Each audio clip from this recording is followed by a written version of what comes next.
until I went to to the city council, talking to them about my deck. Now my deck is torn down to the bare mute, none, and they fix it in one day. Right. One day. Right. Only for it to have to be torn down again. That's the second one, because I had an inspector come out and it didn't pass. So on the second rebuild, I'm walking out on the deck and my left leg goes right through the deck. What do you say to them when they say, now my home is worth less because through comments that are either irresponsible or not clarified for common issues any home of any builder or any contractor would have, why are we singled out to South Park or this Black developer or the intention of home ownership when people could have just kind of made these repairs? And the bigger question is if the builder was helping to fix these things and the homeowners noted that the builder was responsive in fixing them, why create such a noise? Because guess what? The noise isn't about their home. Their noise is about something else more dubious. And that I have not found that to be true at all. Hello, and welcome back to Voices of College Park podcast, where I bring you residents speaking out on issues and controversies. Today, I have two separate residents from South Park Cottages, the developer Booker T. Washington and Tanya Wright, an outspoken resident who has been a focus in two stories that I have written about the community. One in the Atlanta Journal-Constitution and another in SaportaReport. And I will put links to those stories in the description of this episode. Tanya is outspoken, but she is one of about 7 residents that I have talked to who have taken issue with their homes at South Park Cottages. I came to be informed about this when Tanya and another resident, E.T. Brown, spoke during public comment at a College Park City Council meeting in May, where they asked officials for help with some of the issues they were having. Tanya, in particular, had some flooding in her home. There were just a number of different issues that have come up. And Booker has sought to address issues as they arise. And he has taken issue with me for even focusing on South Park Cottages. He says that this is something that goes on with all developers. These are common things that have come up. Well, I will let you decide for yourself. Tanya mentioned to me, and she brings it up in our conversation, Union City Council. She had been intending, she said, to speak during public comment at a city council meeting there about South Park Cottages, because Booker is building another community in Union City, and that is called Union Park. And she wanted to speak about some of her issues. She feels very strongly about some things that have arisen in her case at South Park Cottages. And to my knowledge, that has not happened yet. But I did call Union City to speak with the mayor or the public information officer about the community that's being built there, because she had mentioned that there had been a stop work order at one point on that project. And so I wanted to get some information and just find out how they feel about the community. Before getting back to me, they actually contacted Booker, and then he called me. And that is not my experience with other questions that I take to city governments. If I'm calling about an issue, if I'm calling about a project or something going on in the community, to my knowledge, they don't usually call the business owner or the developer first. But that's what they did in this case. But they did get back to me, and they told me that they are very, very happy that this development is being built in Union City. and that it is considered nothing but an asset to the community. Booker took issue with me even focusing on this because he's a Black developer and this is a Black community. And to me, I don't understand that. He says that this is an example of how a Black business owner will try to do something positive for the community and then they get disparaged.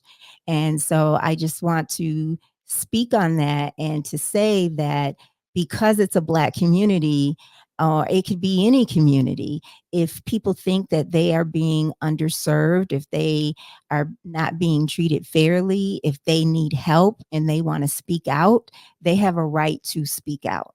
They have a right to speak out, no matter what. They have a right to speak out. And what's interesting is in the case of this story, the residents that I talked to, many of them said, you can write what I say, but you can't use my name, because they were in fear of some kind of retribution, that something might happen. What, I don't know, but they thought there would be some comeuppance from their name being out here. I will put in the description also links to the two College Park City Council meetings, the one where Tanya and E.T. Brown appeared and commented, and then also when Booker and 6 or 7 residents spoke out. Those residents were speaking in support of South Park Cottages. This was in May, and how happy they are there and how wonderful their experience has been.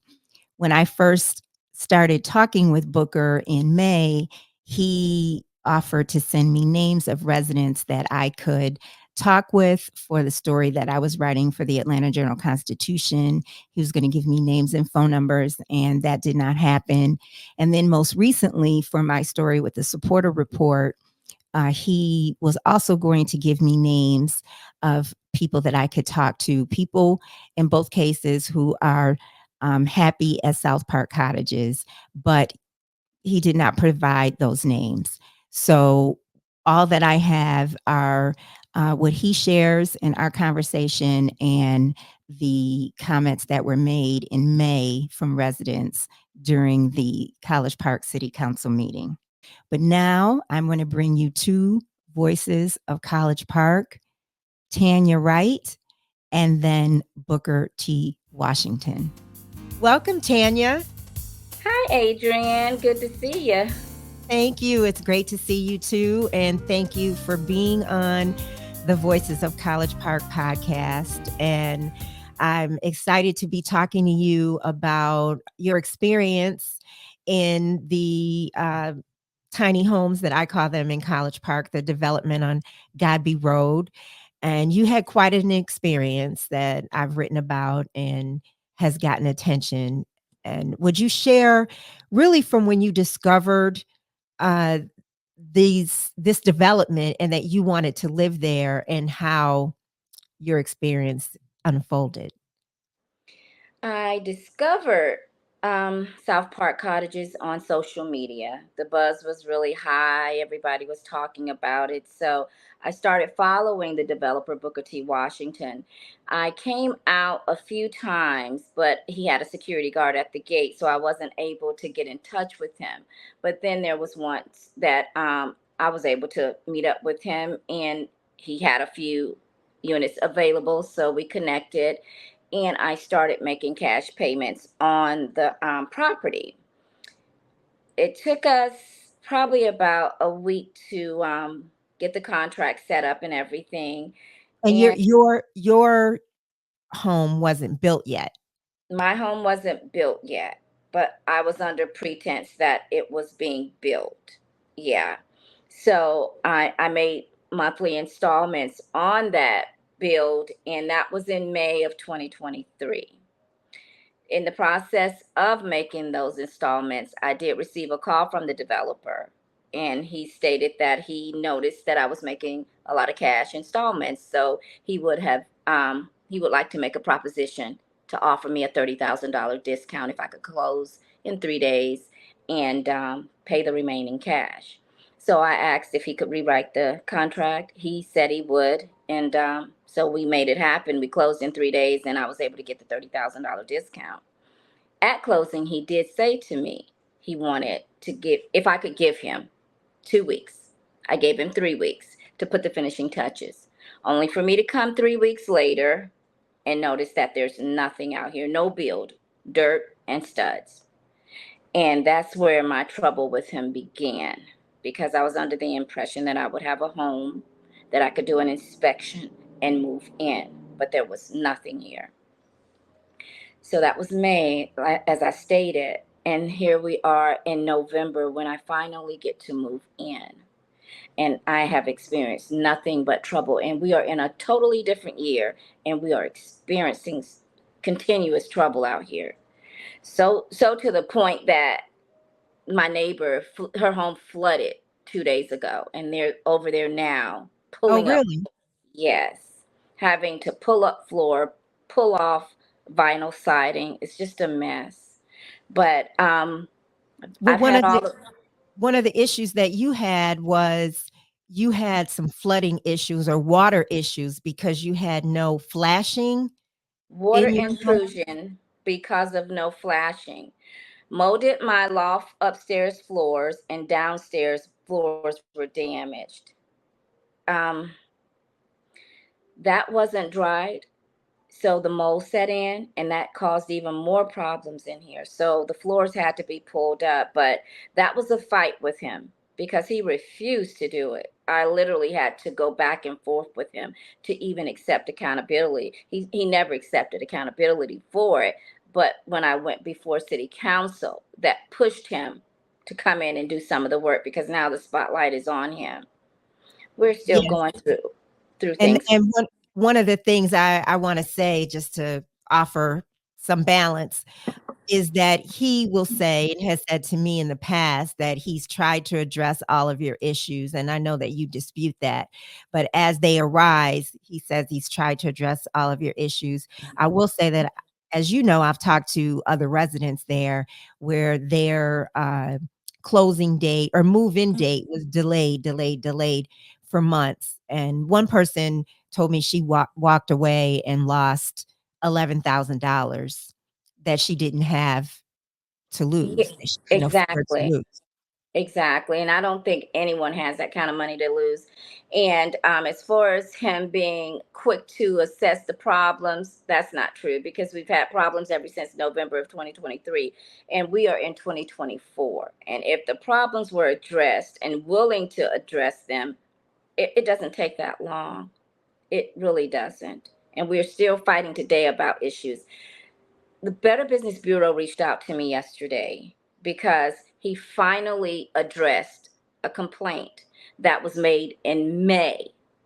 Complaints were made in May, and I guess he noticed on the site that they have given him a non-accredited score. So now he wants to address the issue. Well, it's what, August, or what is this, September or August, and you're just now addressing it, but you are not taking accountability for none of these issues. So you have numerous reports and reviews on Better Business Bureau under his name. He doesn't want to hold himself accountable. So now I have to go back in and make another review on him to answer his rebuttal. I have current pictures and videos of stuff still being undone. And what was the question from the Better Business Bureau? Did they email you and ask you something? Well, they emailed me to give me a chance to address his reply, and I will.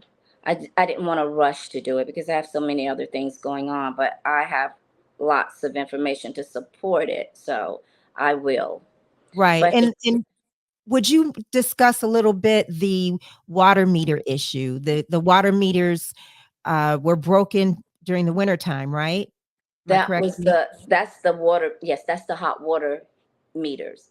Yeah. So those are installed on the outside of our units, and they should have been installed inside the units. They weren't covered. Just out in the elements, hot or cold. So this winter, they all exploded. All of the hot water tanks exploded. But we were out here for 2.5 weeks, no hot water. Talk about your deck. And you partially fell through your deck. Your deck was attempted to be repaired a few times. Yeah, 3 times, as a matter of fact. And when I first moved in, the deck was hazardous. It was deemed hazardous then. And I spoke with him about it. He said, "Oh, there's nothing wrong with the deck, and you have a warranty. You can get the deck fixed." I said, "No, I'm not using a warranty on something that is your responsibility. We just moved in. There's no reason I should have to pay to get the deck fixed." So I had someone come out to stain the deck. Okay, I'm not going back and forth with you. Someone came out and wouldn't touch the deck. He said, "It's a hazard. I don't want that to be on me, so I'm not going to do it." So I took that information back to Booker and said, "Hey, no one wants to touch my deck. They're saying it's hazardous. You need to fix my deck." Well, he did not fix the deck until I went to to the city council, talking to them about my deck. Now my deck is torn down to the bare mute, none. And they fix it in one day. Right. One day. Right. Only for it to have to be torn down again. That's the second one, because I had an inspector come out and it didn't pass. So on the second rebuild, I'm walking out on the deck and my left leg goes right through the deck. And we have images of that. Yes. Yes. Yes. So he's, "Oh, I didn't know you fell." Of course you did. I sent you pictures. I sent you an email. I sent you a text. I called you. So after I think the contractor said something to him about it, he admitted to it happening. But Yeah. never Yeah. a call, never remorse, nothing. And you shared also inspection reports from the city that show that in different areas, as you've mentioned, the unit didn't pass inspection in different areas of your home. And when I talked to him about that, he said that's common. You may not pass inspection, then you go and address, as in the builder goes and address the items that did not pass. I could not get the city to talk to me to even answer the question of, is that the procedure? Is that the way, this progresses when someone is building their home and then building homes, and then they have to get them inspected? Is this the way that it happens? It's common for areas to fail and then they're addressed and fixed. Well, But that was his position. That was Booker's position. yeah, that sounds about like him. But the inspector stated it never should have received the COO, because the city should have come in and inspected step by step before he could even move on to the next step. And that wasn't done. I can understand slight, imperfections, but major construction defects, Right. no, And no.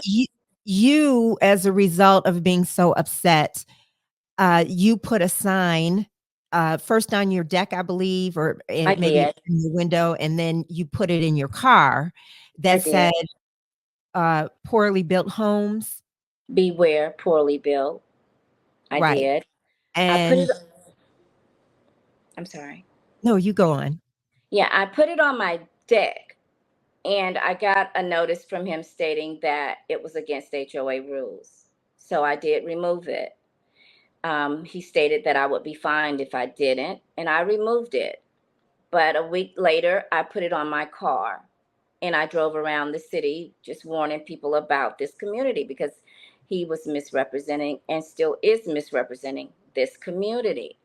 Well, I had it on my car for about 2 weeks.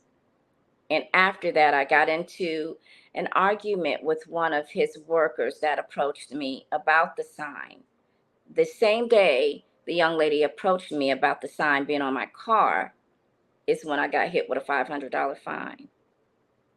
And that $500 fine is on my account because the sign was on my car. And I'm still going back and forth with them about removing that violation because it's unwarranted. Right. So today I do meet with them again, HOA, the new board that he's appointed. And of course, they're following suit with him. So I don't know how this meeting is going to end, but I'm hoping that they remove the fine because people in the community are violating.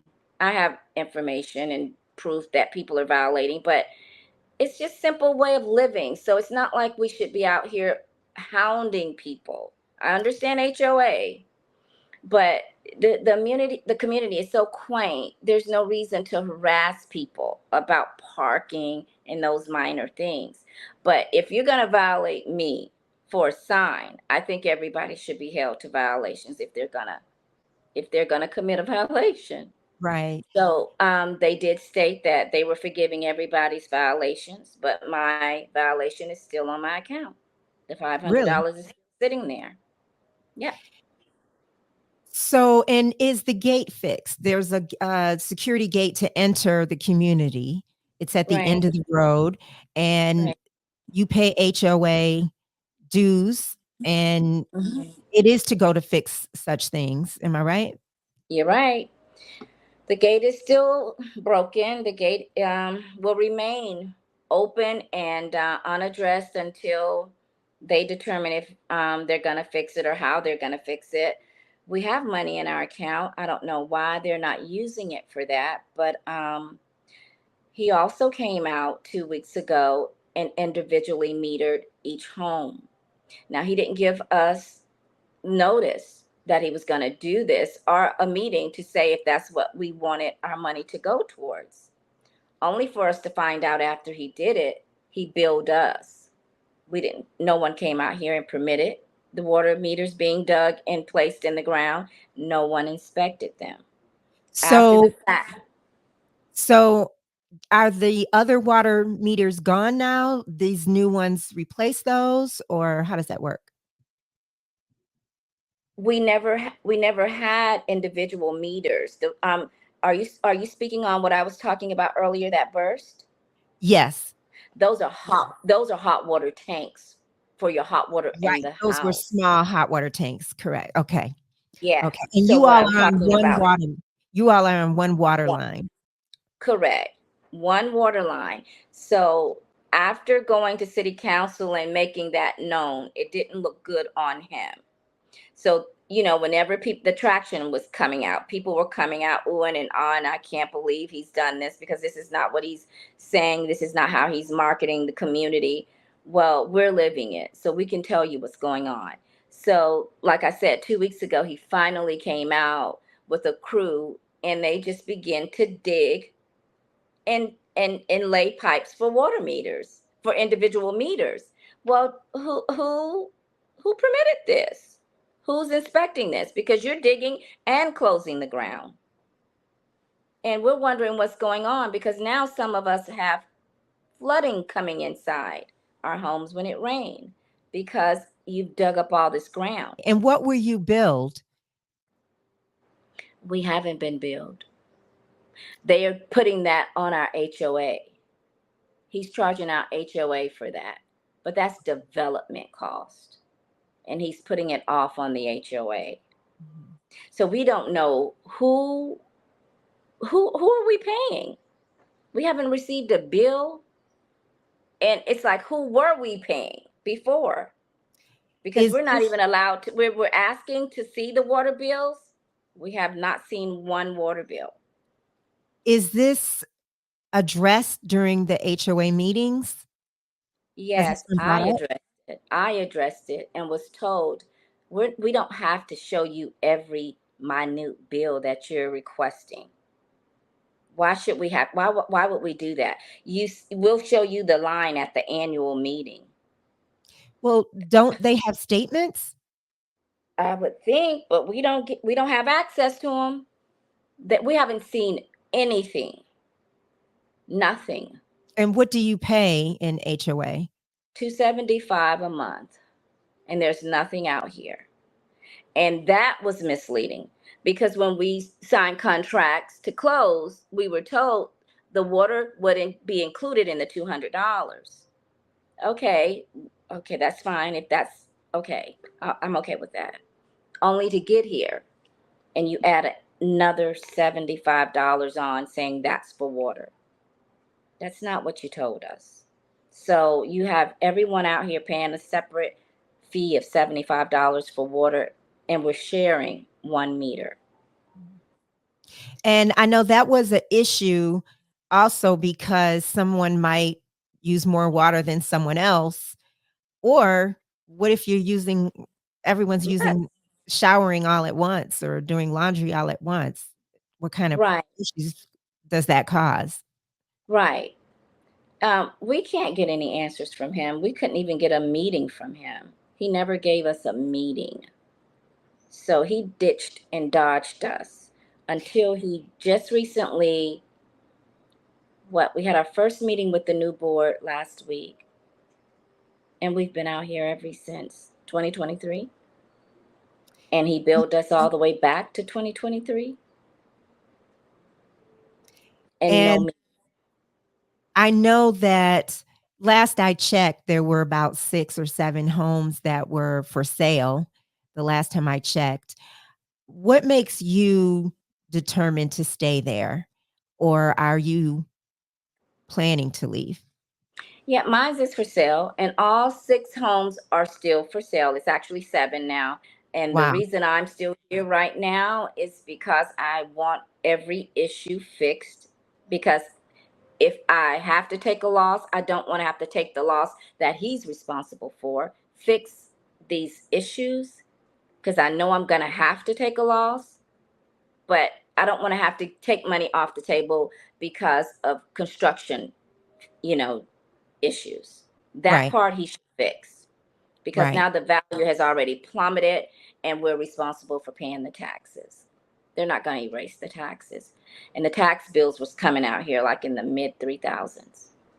So And we're just confused. you were planning to talk to the city council in Union City because of a new development that he has going up there. And I think the meeting was canceled that you were planning to speak at. Do you know any more about if that meeting, Well, that agenda we're gonna item is meet with canceled? them on their next session, which is I think the 27th. It's in the 20s, 27th, I think it is. That's Of when we'll meet September? with them of September. Hmm. Okay. Yeah. And that's when you intend to speak during the meeting, or Yeah. Yes. Hmm. and your point is what do you want to convey in essence? I really want to warn them so that they can keep an eye on him regarding code enforcement because it's unfair for him to build in the community and mislead the community. And then they will have homeowners standing before them, just as we did in the city of College Park, which is so unfair. So I just really want them to be aware that he is there and possibly doing the same thing. And I'm not going to even say possibly. I know he's doing the same thing because I rode by, it's probably about 3 weeks now, and the city had a stop work order on the land. So someone had come by and noticed something that he was not doing right. So So there was a I was glad sign. to see that. Did you see a sign on the Oh development yeah, property that said yes, stop work? Etienne. Yeah, Etienne and I. We took pictures. Hmm. Okay. We took pictures of it. And how do you feel about the support or lack of support you've received from the city of College Park? Do you feel like because I know you met with officials, do you feel like you were heard and that helped? No, I don't think we were heard. I think it was really brushed under the carpet. I no, we weren't. We did meet with Joe Carnes. He did. He made time to hear our complaints. He tried to work things out with us. it didn't come to an agreement at all, because at that particular meeting, how should I put it? There was some conversation. Booker did show up. He showed up much later. And there was some conversation that we had with Councilman Joe Carnes that was very promising.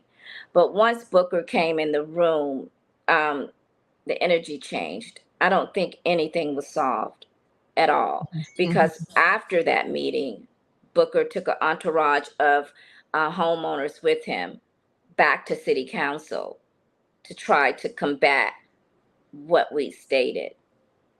Right. There was a meeting where during public comment, a number of people came to speak about how they were happy there. Yeah. And one of those people, that's whose home is flooded right now. Yeah. And we also know that he paid a few favors for some of those people that stood there with him. Some of the residents. Mm-hmm. Yeah. Well, is there anything else that you want the public to know that I haven't asked you?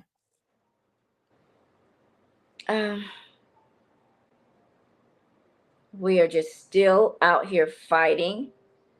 We're screaming loud, but I don't know if anyone is actually hearing us, because we still need help. We need representation. We're still trying to figure out what's going on with our water bill, because there's no bill. Now there's no payments, and no one has free water. So what's going on with this, really? And how is he able to get away with this stuff? Well, I don't know that you can have, with such a loss that you just shared a few minutes ago, I don't know how much satisfaction you can have out of this whole experience, but you have been perceived as the bad person, or put forth as the bad person in many ways in this whole situation, because you've had the loudest voice, and really it's been minimal voices. It's been you and Etienne and everyone else that I talked to. They were willing to talk, many people, but they did not want their voices to be published. So do you have any sense of satisfaction, or is that even possible? What does it look like for you in this situation? I have hope. I do. I have hope that something is going to come from this. I don't know what it is, but I do know that there's a blessing in this. I just can't see how we went through all of this and nothing's going to come up out of it. Something's going to come up out of it. And even if it's saving other homeowners from having to go through this, because many, many people have come out here very interested in the community and in the Union City community that he's currently building. But we tell the truth. Daily, they come out and I tell the truth. Investors come out daily and I tell the truth. And that is stopping a lot of people from going forward with him. So even if it's that, maybe that may be the fight. I don't think I will reap the money, because it's a big loss. And I know that they're going to block me from renting out my place or even Airbnb in my place. We have 7 units out in the community that are already Airbnb. They said you have to be put on a list in order to be approved.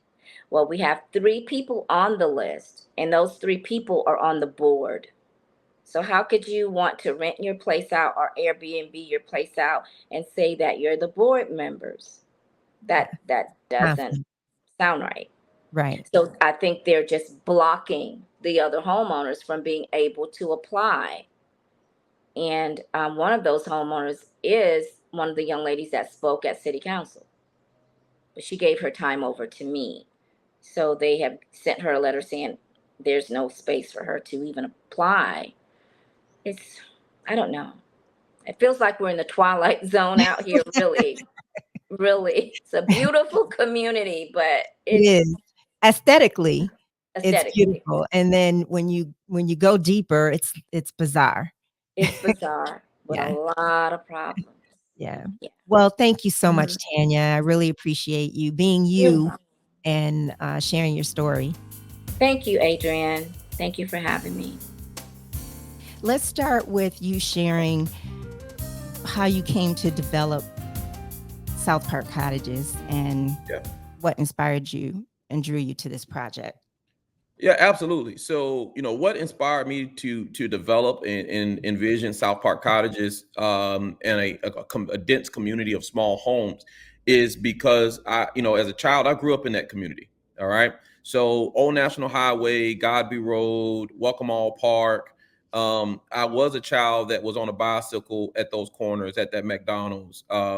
We used to bus from those neighborhoods and go. I went to school in Atlanta public schools. So, I am a literal product of that area.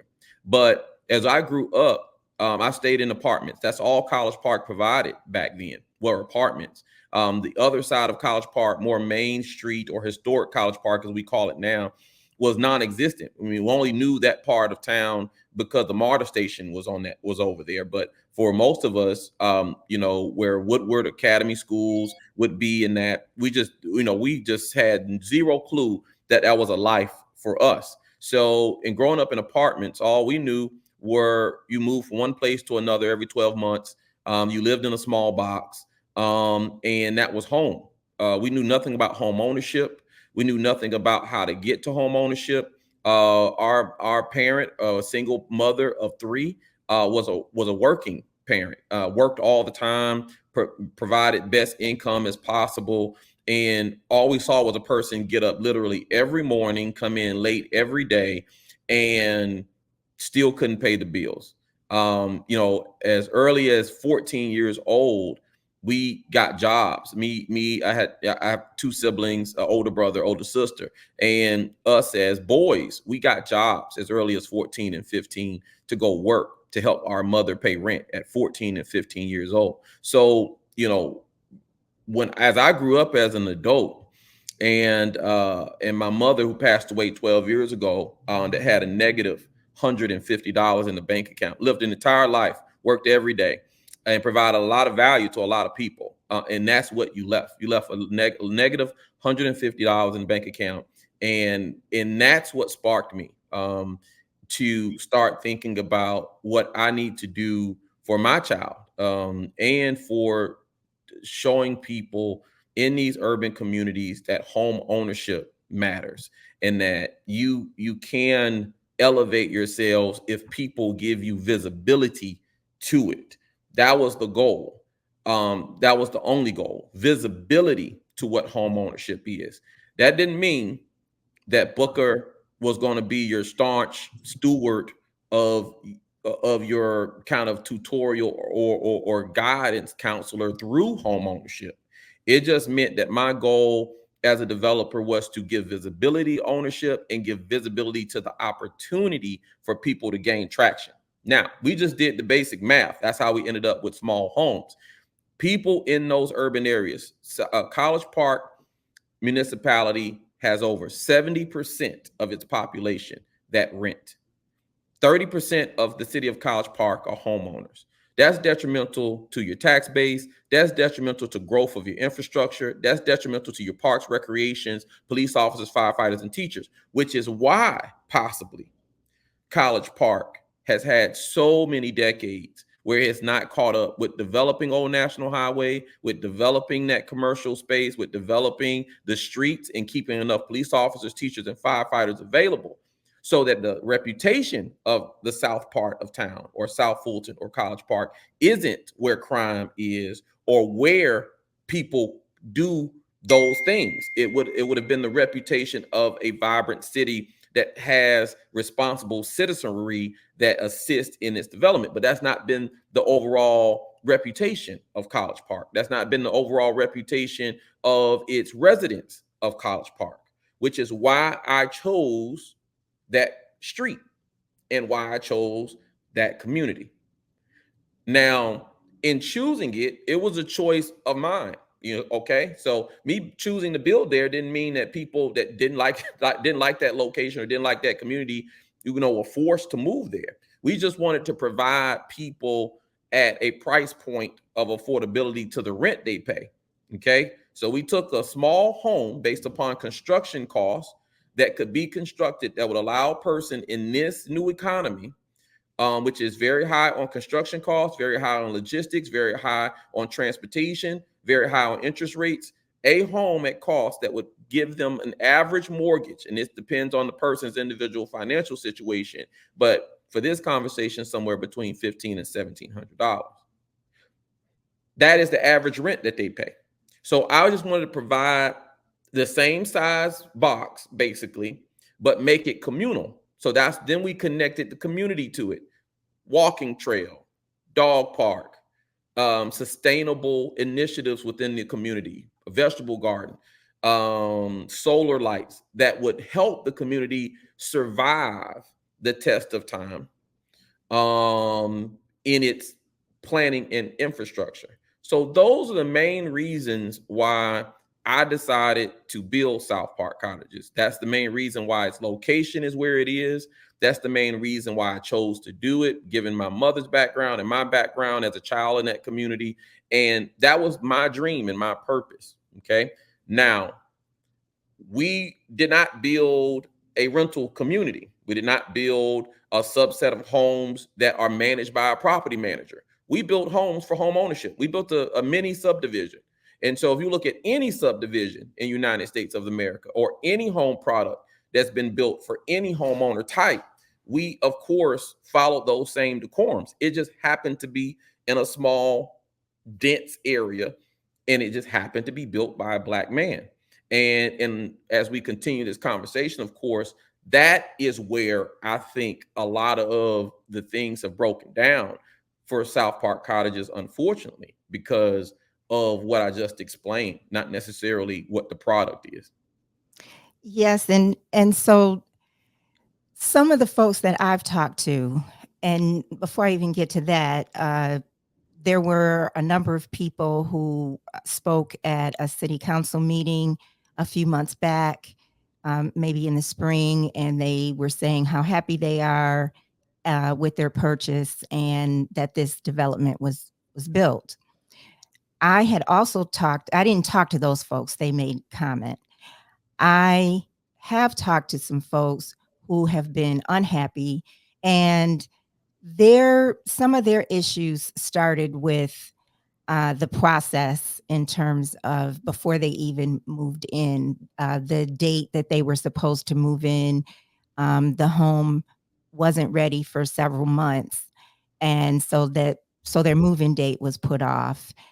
Which I know, and you and I have talked many times now, I know that a lot of these things can arise. You were explaining to me with any development. Mm-hmm.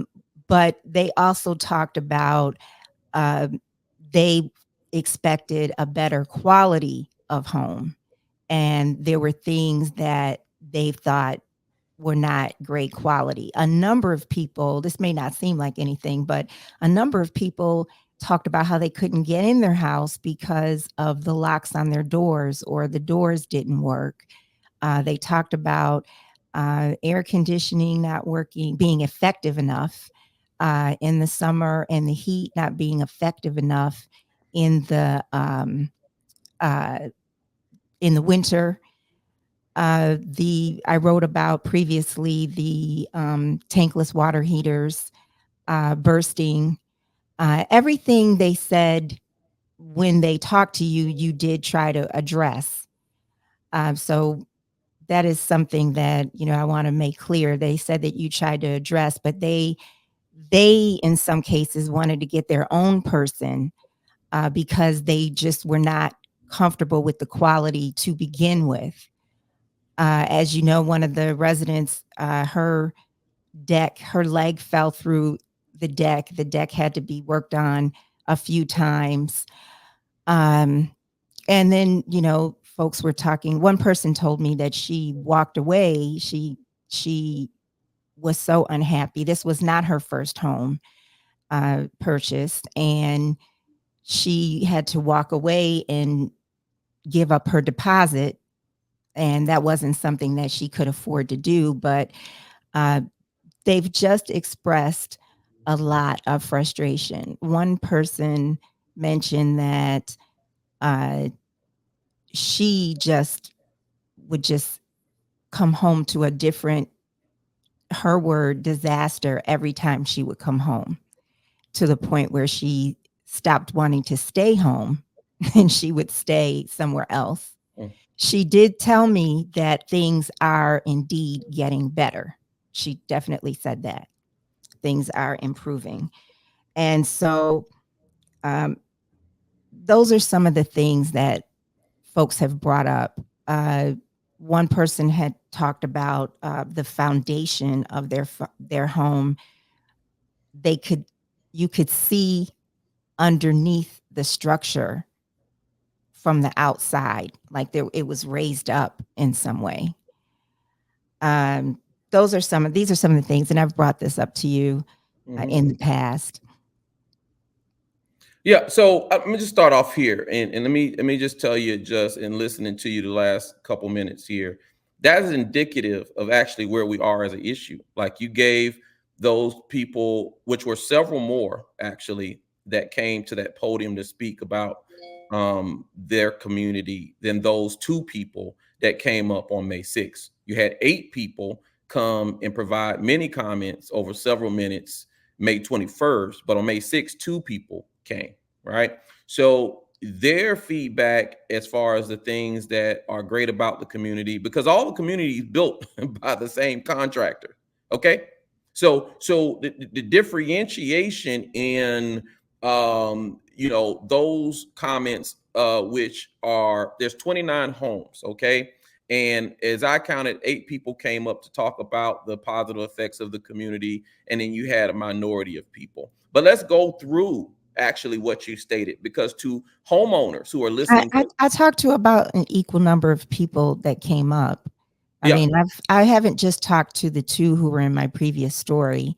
I've talked to several yeah. others But as well. let's go through the numbers here, okay? And let's Mhm. talk about home ownership, so people here on this podcast can understand where we are, what happened, and to their logical minds what something is, right? Because if you listen to what you said to an uneducated mind about a home ownership, home process, home buying, this is what leads to our urban communities and primarily our minority communities being isolated out of the process, because we've put so much fear that's not needed into things without the education of what really happened. So let's go through the process of purchasing a home at South Park Cottages. When you engage with us, you were provided a 30-page contract, okay? In that contract, it was a real estate sales contract that told you what your product was, what your home was, what your rights were, that you were supposed to inspect your home, that you were asked to get a home inspection, independent home inspection, and that you had visibility in your home and through your home through the entire build process. We did not build South Park Cottages in a lab and then just put it in College Park. It was built in wide open spaces for people to schedule appointments in order to come view and look at it. And why did we ask people to schedule appointments? For their safety. On a construction site, you have holes, you have nails, you have screws, you have things that literally can kill you on a construction site. So if you come to a construction site without a appointment, then that means no one's there to either see if you have the proper PPE on for protection. There's no one there to walk you in the safety spaces. So if something happens to you on a construction site unsupervised, then it's the developer's fault because you got a nail in your foot. Then it's the developer's fault because you got a nail in the tire. Although we simply said it's free to come watch it, come take a look at your home being built, but let's make sure that we're safe. That's number one. Number two, through the process of home buying, you have so many professionals involved in your home buying process. You are encouraged to have a real estate professional represent you in your home buying process. Somebody that's licensed, got education and tested around the ethics, the process, and the know-how of what it takes to purchase your home. Some home purchasers in South Park Cottages took advantage of a professional, some did not. Some of those homeowners took advantage of home inspections, some did not. Of some of the notations of feedback that you've received, as I know, several of those particular homeowners who have provided you quote unquote negative feedback either did not have real estate professional representation, or did not get a home inspection, or did not come to their home to inspect it multiple times prior to its closure. So when the real estate contract said, hey, come see what's behind your walls, do a pre-drywall inspection, come view and talk to the developer on multiple occasions, a lot of the homeowners you spoke to did not take advantage of that. We had 2 lunch and learns in South Park Cottages for buyers prior to their homes being built to educate them on the home buying process. And I had a kids' day for Martin Luther King Day in 2023, educating both kids, parents, and the surrounding community about the development and the home buying process. We had a lunch and learn on October 29th, 2022, while the community was being developed, so they can be aware of the home, the community, and the process. So when people say quality, that is quality development, because we wanted to educate them particularly about the home. Now, me, myself, I am not a contractor, not a licensed contractor at all. So we hired people. But the responsible thing around those real estate contracts as a builder, developer, and this is for any developer, of any builder, of any kind, things happen because humans build houses and humans make mistakes. So we're not here to contest whether or not we did or didn't make a mistake, or a contractor didn't make a mistake. But the point is that we were there to rectify it. The point is that we were there to follow up. We have the invoices and paid bills of thousands, hundreds of thousands that show that we showed up. We have the correspondence that says that we were responsive. Now, let's actually talk about facts of the home by nature of building it. The city of College Park, along with other professionals, verify the engineering and inspection of those homes. Now, cosmetics is different than structure and build. Your inspections, for the most part, are about the integrity of function of your home. Is it safe? Is it sound? Does it function? Cosmetics sometimes get left out. So oftentimes cracked drywall, paint, trim, those kinds of things of cosmetics get followed up in a different way. But during the process of South Park Cottages, from literally the dirt to the foundation, you get an inspection at all these checkpoints. You get an inspection when you dig into the ground. You get an inspection from another professional of the rebar in your foundation before you pour the foundation. You get an inspection of the finished foundation. You get an inspection of the framing. You get an inspection of the insulation. You get an inspection of the systems in the wall, electrical systems, HVAC systems, and plumbing systems. Those are the major systems. They get tested, and they, at the time of inspection, to get a pass, they must function. Then when you put drywall, paint, all the pretty stuff on top of it, they come back at the end and inspect it again for function and make sure it works, and it works to code. That is what the city of College Park's responsibility was, and they did that. And no, we did not pass every inspection. But when we failed an inspection, we had to remedy it, schedule it, and the people came back. So when we delivered a home to a home buyer at closing, they were provided a home that was certificate and certified through the process we spoke about. Now, just because something works at the time of inspection doesn't mean it fails. 2 weeks ago, I bought a brand new refrigerator from Best Buy. Got it home, plugged it in, it didn't work. Now, is that Best Buy's fault? No, because they remedied it by sending me a new refrigerator. It is my choice then to decide on whether or not I want the same refrigerator, or I want to keep it, or what I want to do.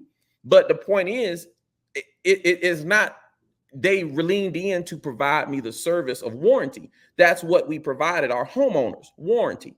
So if there was an issue and they reached out, we tried to rectify it and hired professionals in order to rectify it. Those homes, by design, have a lot of windows, lots of windows. One particular window is 9 feet wide by 5 feet wide. That window is around the bedroom area and front door area. That's how the home was designed. That's how the home looked. And that's the choice a consumer could have made about whether or not the potential heat radiance that would come through those windows would work for them or not. So here we sit in talking about those particular things, heat ventilation, heat circulation, which has to do with the heat radiance. Doesn't have to do with the system, because we haven't had any recalls on our Goodman 1.5 ton HVAC systems. The systems work as they should, but the home was designed with windows. So as a homeowner, you have to find comfort for yourself. So that could mean window treatments. That could mean an additional way to find its circulation, and particularly if the issue of heat is where your windows are. Now, that's a simple. Well, I mean, if you purchase a house, when you move in anywhere and you have windows, regardless, I mean, I don't know of a place that doesn't have windows. You do expect to have adequate heat and adequate air. And also, there more than one person, I can think of 2 people that I talked to that mentioned that they didn't have adequate flashing, which I had never heard that term before. Yeah, so But let me tell you the about that. insulation to keep water out of their homes. Yeah, so the word adequate is to the person. That's my word. Yeah. Said, So I say adequate. One person told me they had none, right. and So then another person said they didn't have enough. right. So let's just make sure we use true statements, right? An HVAC system works. They have central air and heat, right? Well, aren't we talking about 2 different things when we talk about HVAC and the flashing? Are we talking about 2 different things there? Well, I'm going to talk about both points for you, because Okay. they're very highly technical. So I want to make sure we make this very clear. Okay, I just didn't want to gel them together. No, so no problem. And homeowners that own homes currently that are listening to this particular podcast will understand what I'm saying. Your home has an HVAC system, but although you have windows, you can have adequate heat and air, meaning if you put a thermometer that tests the air coming out of the air-conditioned system, their thermometer likely read, when turned on air conditioned, 65 to 70 degrees. That means the cool air pumping out of your system is adequate and appropriate. However, your home is built of many different systems that create comfort of air and heat, including the ceiling, because heat rises. So if you have an uncapped ceiling, for example, one of the home models, which is a home model I own, because I am a homeowner in South Park Cottages, the ceiling is 18 feet. So on a very, very hot day, if I don't cover the windows, the heat radiance coming through the windows will trap cool air from rising up, which prohibits the comfort, not because of the HVAC system, but because of the heat radiance coming through the windows. And that should be very specific and called out when people say, I don't have air condition or heat. You cannot, literally cannot get a certificate of occupancy without those systems working. Well, what comes up for me is, if this is the case, what you're describing, it has to do with the windows. The bottom line is you want to have cool air in the summer and warm air in the winter. Yeah. So why build it that way if, So then now you're why build it that way? So then you're into a whole different question. We designed it that way. My home is perfectly cold because I have window treatments. There are several other homeowners whose homes are perfectly cold or perfectly heated because they've taken the choice as homeowners to decor and help their circulation. We designed a home. That doesn't mean you had to buy the home. I'm just asking. Yeah, I'm yeah, I am yeah. just So so asking so if so let's make sure that's for an the issue, audience. why build it that way Yeah, so where we a have to make sure person for will the audience feel they have pardon? clear, right? Because we don't want to muddy the waters. People have choices. So when they came to view a South Park Cottages home, it had all of those windows. And it means that heat and cold air could go through a window because only the window separates you and the element, right? So because the window is not your wall section is like this that has insulation on the inside and stuff on either side. So it has a better protection for you against elements. A window is a single pane where you have transfer. So if that wasn't necessarily a great option for you, then that's the choice really of the homeowner, because like I said, other homeowners, including myself, I have an abundance of window treatments on my home. I have shades, I have curtains, but I made that choice to find comfort for me. It isn't to say my system doesn't work, because my system works perfectly fine. But if I didn't put window treatments on my windows, I would be hot in the summertime.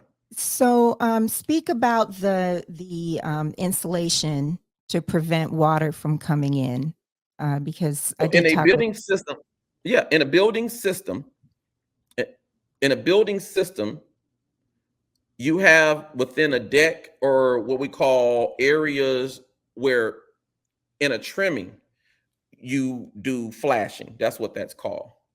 In what you're talking about isn't, because it got inspected, right? So it wasn't that no flashing was present. It was that it wasn't enough flashing into a section. And the flashing gets enclosed behind a piece of wood. So you don't know whether or not it's been long enough or it's come down enough in order to make sure water that hits the wall of your home bounces off. That's what flashing does basically. Water hits your home, it bounces off this metal flashing and kind of moves away. There's Right. no way to have known that because we could see visible flashing. However, it wasn't long enough. But that is a common contractual issue that comes up in typical construction. So what did we do is the question. We remedied it. So Yes. once we got notified that this was happening, and it did not happen to every home, but when we got notified from those particular homeowners, we remedied it. And the only way to remedy it was to hire contractors in order to repair it. And in one homeowner's particular situation, we find that the repair wasn't adequate. So we hired another contractor to come back and fix it. Now, that's the responsibility of what a developer and a builder should do, because we didn't run away from it. We didn't hide from it. We paid for it. And they did use our contractors. So that is false because we have the invoices and bills for it What's false? about people hired their own people. No, they did not. We hired Well, maybe not for that, Oh yeah, but but yeah. but those invoices we paid for those repairs we paid for. And talk about the tankless water heater. When I had talked to you a few months ago, I had told you that I talked to the manufacturer Yeah, who told me that those. I know you have them insulated now. If that's still the case in boxes, like a wooden box, but yeah, the manufacturer said that they were not meant to be outdoors. They're meant to be inside. yeah. So this is the thing about talking contractual language and generalities. Those boxes are indoors. What is your Well, I home? see them. I have video of them outside the units. Right. So we were told when we installed them, and they were viewed when people moved in. It wasn't like we hid them. Again, nothing about what you're seeing or what you've been told was hidden, right? And those homes were inspected. So there was a degree of temperature for which those tankless water heaters were found to be installed where they were, which is why we installed them. And they were installed that way on every home. But what we come to find, hey, look, we only buy materials and get told that its adequate placement is where it can be and can't be. Okay. We don't just say arbitrarily, that's where it's supposed to be. We get advice and feedback that says that's where it's supposed to be. Now, there was a torrential winter storm, -5-degree temperatures that caused the damage, not the tankless water heater, but the temperatures caused that damage. Now, our water lines in South Park Cottage, which were visible before people purchased their homes, is on the exterior of the home, right? An insulated PVC. Now, the temperatures got so bad that it broke the tankless water heaters. Now, we remedied the situation by contacting the tankless water heater company, contacting the contractors, and that's why we have a insulated box that is got the same insulation as your home wall envelope that contains the tankless water heater, which now to the manufacturer specification is accurate. However, that does not mean for the homeowner you are excluded from care of your home, because the next torrential freeze storm or any inclement weather, because your water lines still can freeze. This is the reason why they send out advanced freeze warnings and drip your water line warnings and take care of your home warnings to homeowners. Because just because you have a system, that doesn't mean that system won't be damaged by elements. And that is still a possibility, because freezing water will still break your water lines. So when you tell a manufacturer the tankless water heaters installed outside, they're going to tell you that's not where they're recommended to be. However, people don't explain to the manufacturer, by outside, we mean in an enclosed, insulated. But they were not in those boxes at that point. But that was prior to, and you had no knowledge of that. So by the time you came along, that was in January of 23. Right. We installed those boxes in January of 23. Right. And I understand. I'm just saying that when they burst, they were not in the boxes. No, they weren't in the boxes at that point. But that's not what the tankless water heaters are not what broke. It was the freezing water in them. I understand what you're saying. Mm-hmm. I'm just making the point that they weren't in the box at the insulated box at the time, and that the manufacturer said that they weren't supposed to be outside. No, but and that's just a recommendation. I believe, I have to go back to my notes, but I believe that I told them when I talked to them that they were at that point in boxes. Yeah. But I have to, I mean, you know, at the time of our point here is still going to be around homeowner maintenance. So yeah. I don't want this to be lost in discussion, because you're still going to have elements. The water lines to that community still exist outside. So if you're still not going to protect your water lines or do home maintenance work to protect, people have water mains and water lines and basements that flood every winter. There's a reason why homeowners must take care of their homes, because just because you have a system that was built or installed, that doesn't mean it lasts forever. And it doesn't mean that other pieces connect to it that causes damage. Now, we took adequate and above adequate responsibility by not only replacing those water tanks, but replacing what they were enclosed in. And we put those homeowners in hotel rooms for their inconvenience and fed them. So for the 1 or 2 days that we had to make the repairs, as a consumer, we came to rescue them. So this narrative, false narrative that's painted that we were Derek Loot or not responsive or just plain out malicious in what we did in South Park Cottages is a narrative, unfortunately, in your platforms, whether in print or what have you, that gets allowed. But that's not what's happened here. Well, let me correct you there. My story was not the first story. I've only written one story, and that anybody can go look at that story. I'll put a link in the comments. I'm about to write a second story, but that story was in no way unbalanced. That was a balanced. Well, this is what we say by unbalanced. There were 8 people that came to a podium that had several comments. Now, just because you didn't get a one-on-one contact with them, that doesn't mean you couldn't have printed their quoted and recorded comment and their name, because they told you their name in the comment. Well, anyone can go look at that story. I mean, the story starts out praising. Well, I wouldn't say praising, but it starts out remarking and commenting on what you're doing. But And but it goes into it. I mean, anybody can, I'm not going to do this, but anybody yeah, can go and look at that yeah, but we're story. going to just It talk about does mention, it does go into uh uh the people commenting at the meeting. but And that wasn't. even to now, anyone, I am more than happy and desire to talk to people one-on-one about their experiences Yeah. there. So let me just talk to you generally about home ownership in the community and what the dangers here, what has been done. Because whether you controlled it or not, your titling, right, was salacious in the article to the way that people don't read past 20 seconds. We know that, right? A predominant amount of the minority community is illiterate as a fact. And we also know people have short attention spans as a fact. We also know that media is biased as a fact.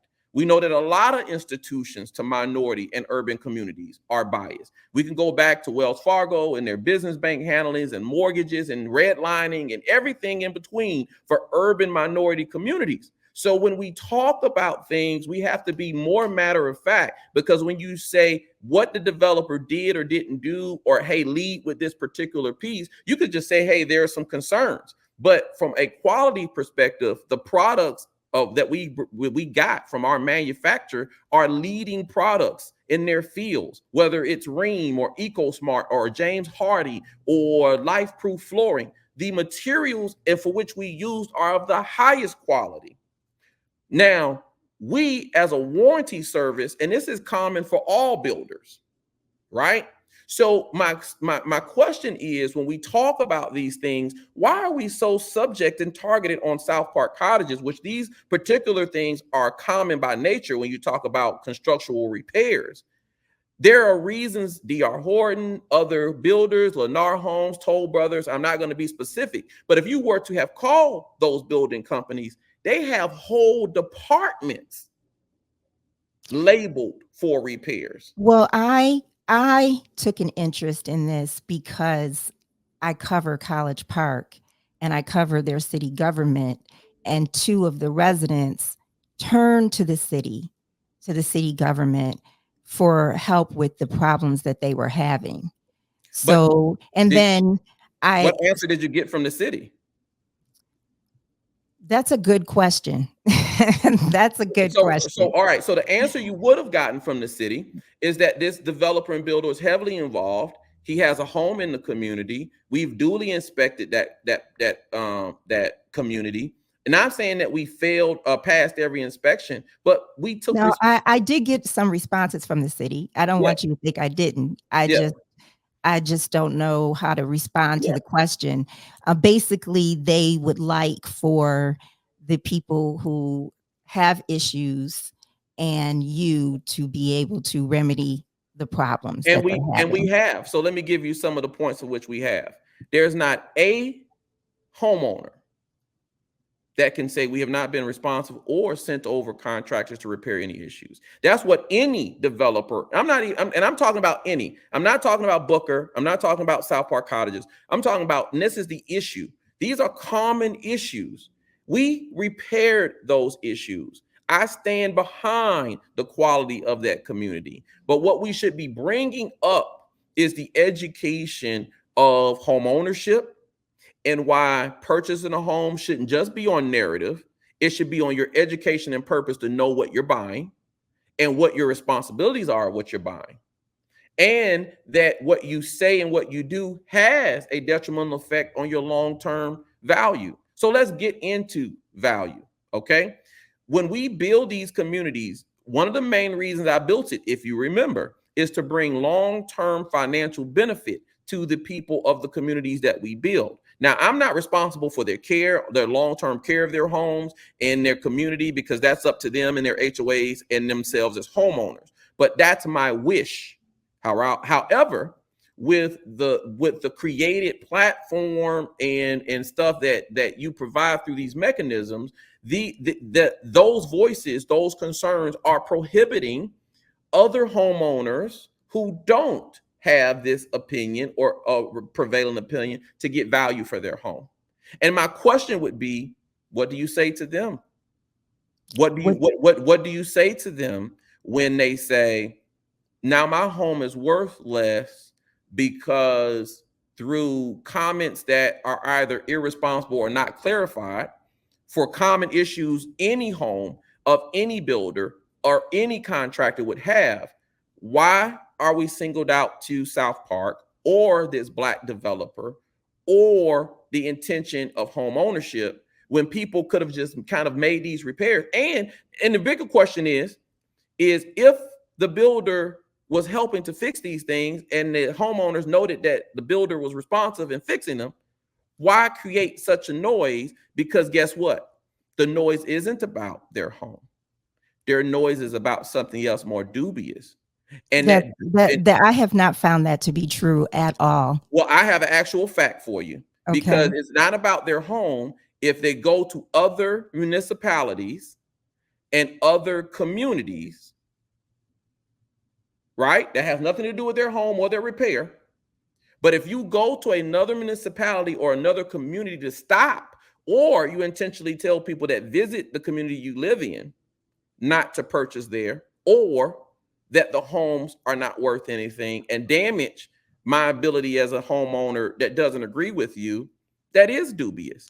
Well, I don't want to go too far down this road because you and I are not going to get on the same page about that. But I do want to say that yes, people that I talked to said that you would be responsive, but they were not satisfied in some cases with the quality of the repair. We So don't have any documentation to that. So if that is a piece of feedback, that's not to their responses that say thank you. That's not into their responses to us that says it was good and I appreciate your response, or your contractor was good, or when the contractor leaves, they say, well, we checked with the homeowner and there's no issues. So that's why I mean about dubious intent to the community. Because Adrianne, let's talk about the community as a whole. yeah, These homeowners, that's not what you're bringing up. I just want to say that's not what I have received in my conversations or heard. well, in my I'm just telling you, as conversations. a homeowner that has a home there, that's what's happening. Okay, Right. I don't I do that. have a home there. I Okay. understand. I have a home there. I'm the builder. I was the developer. We know as an actual facts, right? So I don't think anyone's being dubious. I think that it's and uh, this is not taking away from anything that you've shared so far in this conversation. yeah. But when a person buys a home, when they move in anywhere, that is their foundation. You know, that is where they have their stability and their security, and they want to feel safe and comfortable. That is intended to be their haven. You But know, that it's a haven, very, but it's a, that haven is curated and it's what? molded. The haven that you talk about, a home, it's all of that stuff. Us as builder and developers only provide the opportunity for which you to create a home. We just build a house. You create it and make it the home. Now, to the intention, again, that we keep sharing over and over again, as we have been the most steadfast and integral development team to be responsive to any concerns that happen. Because guess what? They do happen. And they're going to happen again in another development. They're going to happen to any builder of any kind. So the point that keeps being left out are these are common repair issues that happen anywhere, USA, America. But continuously in my other conversation, we focus on the most vulnerable communities to highlight those stories. We focus on the most minority-based builders to highlight those stories. We focus on the most celebrity. But Booker, a person, because it's a Black community, a minority community, and it's located where it's located, if residents there feel that something is unfair or incorrect, or just should be corrected, because it's located where it is and it is what it is, it doesn't mean that they should not speak out about it. No, what I'm saying is but I'm saying They is should in speak your out about it. But in what, well, you're in speaking out, but you already have attested to the homeowners had I'm gotten I'm remedies. not talking about myself. I'm Well, yeah, talking about I'm talking about in general. They got the response. So it's not the response or the repair, because you've already noted they've gotten the repairs and they've gotten the responses. That's not the attention they seek, because they've no, gotten they've gotten it. well, And I think the rub is that the repairs weren't satisfactory. well, the repairs were because we have them certified. And you are not a contractor, with all due respect. I don't know if you've received documentation from a certified engineer or contractor that has said otherwise, but we've done those things. And we have no open issues regarding those repairs for those homeowners. But the bigger discussion again is, where is the builder and developer? I'm right here. Where have we been to those responses? I'm right here. Where I have a home in the community and visit there and there daily. Where are we? So in highlighting your story is to say this is different, because let's talk about builders and developers. Typically, they're hard to get in touch with. You have to go through warranty departments and customer service departments. You very rarely, tell me an interview where you've seen the CEO of DR Horton or the CEO of Lennar Homes or the CEO of Pulte Group, where you can gain access to and talk to them about a development. I guarantee you it would be rare. I have not had problems getting in touch with developers for projects. But in response to that. Yes, but in not getting in touch with them, they have departments, right? They refer you to a department or some form of department. If they're a large developer, yes, because they have warranty departments and customer service departments. And why do they have those departments? Because there's always issues. So we're not talking about whether there isn't or not issues. The point is did the developer show up? And yes, he did.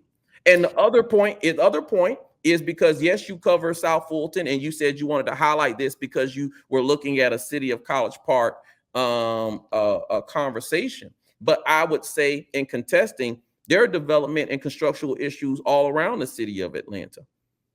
And provide me a link to a story where you've talked to another developer about a development that has not gone so well. Because again, to my global point, we're detrimentally harming the value. And that's what should be the conversation here. Well, I think I want you to know that I understand your point completely. I do understand what you're saying. But I want to say that when I feel a responsibility to the public and the people who are underserved and people who are not treated fairly. And that just is something that is important to me. People who don't have a voice. Okay. And I heard these concerns at the city council meeting. And then when I, when I went and I started reading about your development, and I was reading all these wonderful things, and I thought there were a number of stories that were written about South Park Cottages as it was being developed. And then when I went over there and I started talking to residents, I felt that it was important that, and they showed me what some of their problems were, like pointed out, some specific things. I talked to people for hours, just like I've talked to you for hours, in different conversations. And so if they are having real issues, then I think it's important to speak to those issues also. Yes, but and that's all that is. But Adrianne, in your very specific viewpoint, because you almost in a crusade, you said you sought out. I didn't say crusade. But you said this is poignant from your perspective, right? You're here for voices. You're here to search out. You're here to remedy where people are underserved or unfairly treated. And nowhere in our discussions ever have you not seen me be steadfast? Nowhere in people's conversations have you ever heard the developer not be responsive. Never in your conversations have we not provided you documentation with regards to these things. So to say that there is still an essence of unheardness is kind of false. But to the other point, to all the others that's being harmed.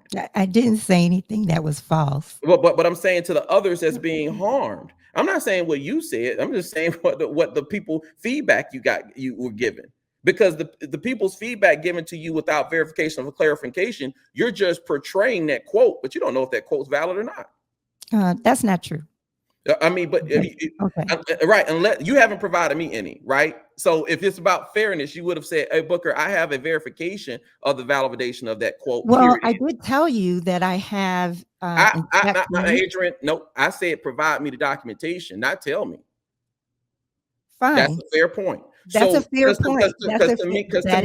Because to me, when you ask me something, I provide you the documentation to it. So in the point I'm trying to get to for all the other homeowners of South Park Cottages who do not share that opinion, where is your voice for them? Where is your voice for their value? Let me speak to two things you just said, and this one first, okay? Yes. My voice for the people who are happy in South Park Cottages, I would be happy to include them in this podcast. Well, they don't want to be on that. I'm just talking about in general. Bear with me. I would be happy to include them either in this podcast or in the written story that I'm going to write. And in our earliest conversations, you told me you would send me names. And then about a week or so ago, you told me that you would provide names. When I say names, I mean names and phone numbers. Yeah. And so, which I do not have.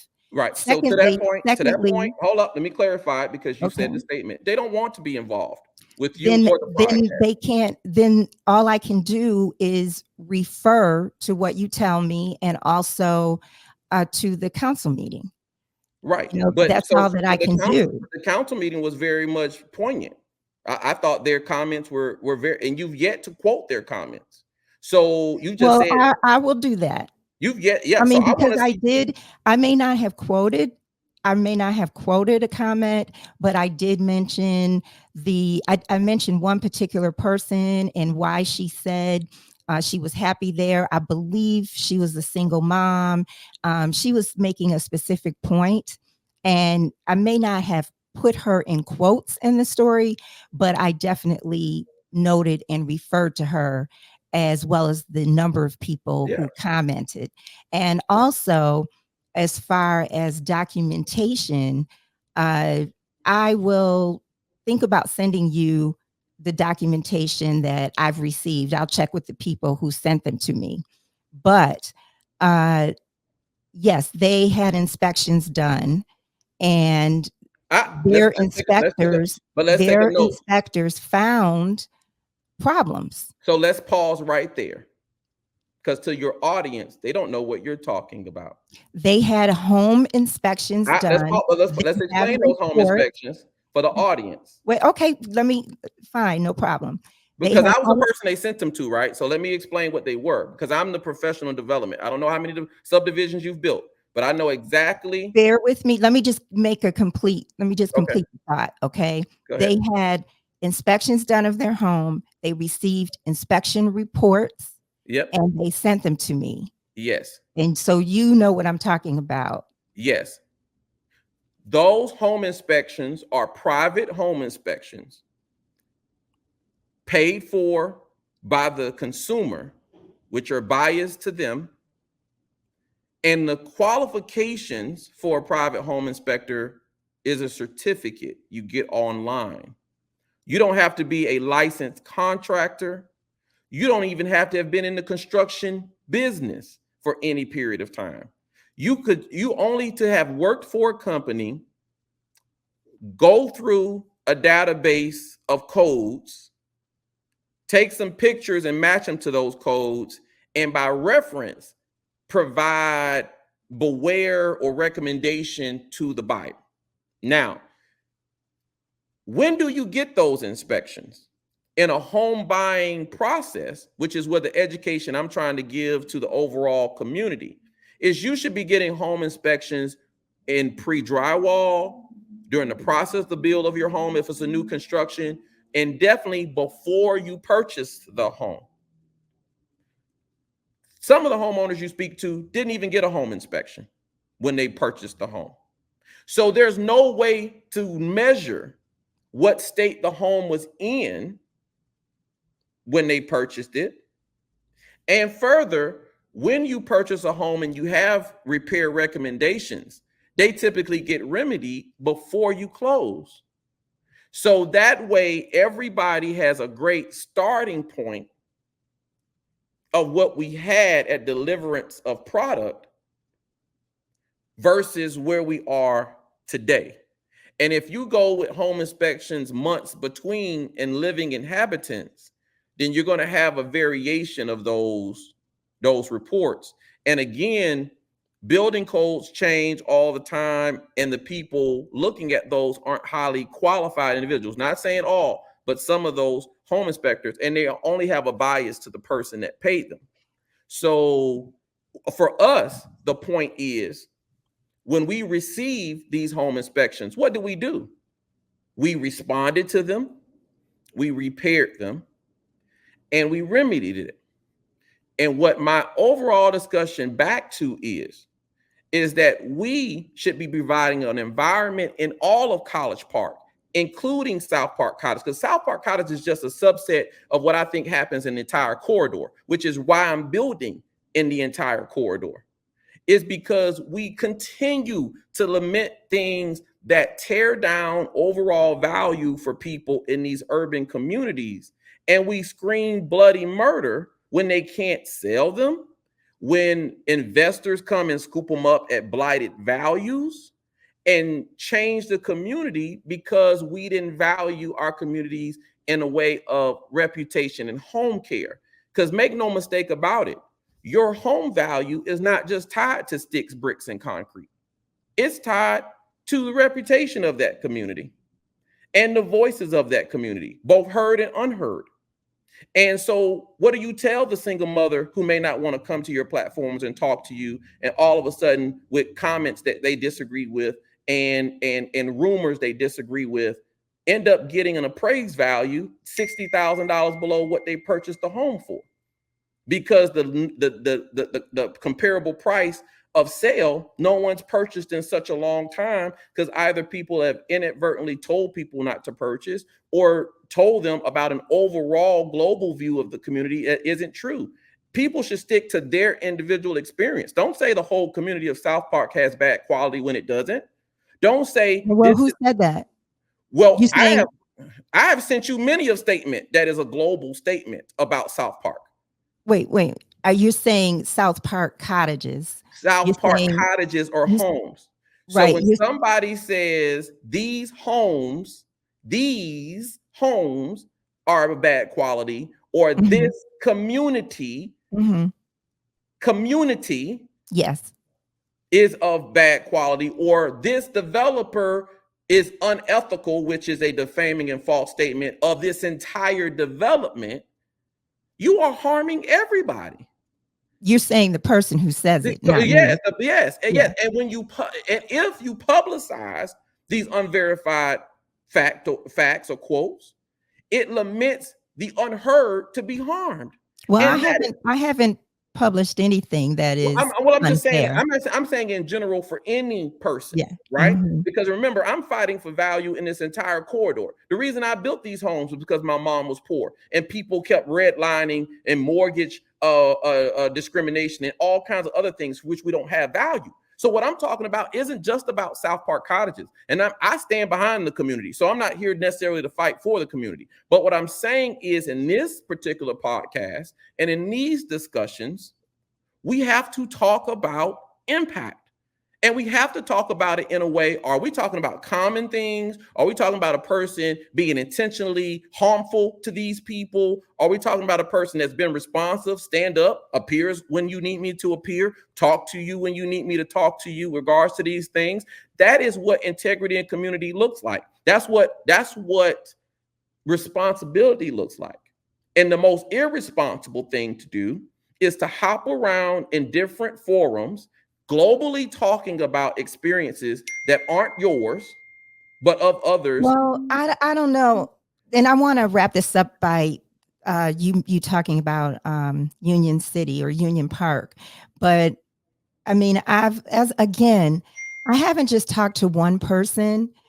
There are a number of people that I've talked to who, you know, have been unhappy with the quality of their particular home. A number of people that I talked to that have said the same types of, they have had the same types of complaints and concerns and unhappiness. So it's not one person. And But Adrianne, you let's know, talk about it from a factory perspective, okay? We had contractors that did similar jobs, possibly on similar houses. So if they had a similar practice and they did something in a constructional way that had the similar way on another house, then we're likely to have multiple homes with the same particular issue. However, responsibility is the people that show up and repair it. And you're not necessarily giving that kind of voice and audience to what happened. What happened is we received the issues, and then what happened is we responded to them. right. You responded to them, and then some were not happy with that response. But I don't want to continue down that rabbit hole. You absolutely, I believe everyone I talked to told me that you responded. I don't think there's anyone who told me that you ignored a problem that I can think of. I don't think there's anyone who told me that you disregarded or blew off or ignored a problem. It was just they were not happy with how that problem was addressed, and it compounded, or it continued to happen, or with something like that. We live in a world that I'm a realist and not going to make 100% happy, but my intent goal is to provide a home, and people need to be responsible also as homeowners. But in my goal, that's what we have done a tremendous job about providing feedback. Again, I'm in the community every day. I'm in the College Park and South Fulton corridor every day. I grew up in that community. I stand by the product. I stand by what we did. I stand by the mission. And the mission is to provide the opportunity of home ownership. But people have to be responsible to be homeowners. Right. And I want to note that everybody that I talk to practically is accountable for their own actions. They should have did this. They should have gotten it inspected. They should have read the contract more closely. I mean, no one has not owned up to what they could have done differently. So Union City. Yes. My mission and goals are the same. We do the same thing in every community, is to provide the opportunity for accessible home ownership. So let me give you some facts that might be confusing, where people say, well, there's some home listed in South Park Cottages, but they haven't sold. Union Park Cottages is only 6 minutes away from the location of that community. 6 minutes. But yet it's 70% sold out without a home being built. So what does that tell you? That tells you, and that to my fact of what I know, people have had a high interest in not just the developer, the builder, the organization, but the mission. But they've had a high interest in both communities. And where they have not found opportunity or been told or scolded against finding that opportunity in South Park Cottages, they turn to Union Park Cottages. And I know that as a fact, as I've talked to buyers who've contracted in Union Park Cottages. Union Park Cottages is the same. It's going to be a micro home community with homes under 700 square feet with lots of windows.